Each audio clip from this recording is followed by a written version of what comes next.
baka na kumaluto.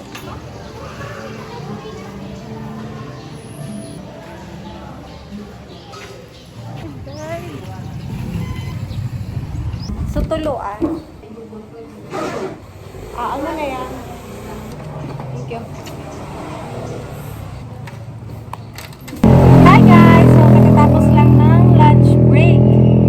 Usually, kapag lunch time, umuwi ako sa bahay. Tapos, magla-lunch, magba-breastfeed kay baby.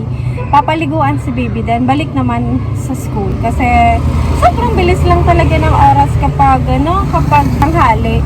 And kanina lalo ako natagalan kasi may mga errands pa akong ginawa. Pero kapag kapag di ko naman yan gagawin, diretso na ako sa bahay. Mga before 12, nakapag-lunch na yan. Si baby naman yung aasikasuhin ko muna. Para makapag-lunch din si kuya at si tatay.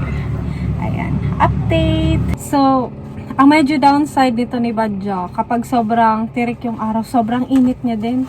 Kaya talagang maglalapot ka. Kung ipapark nyo to si Badja, dapat sa part na hindi masyadong mainit. Sa lilim dapat. Para kapag sumakay kayo, hindi nyo mararamdaman yung sobrang init.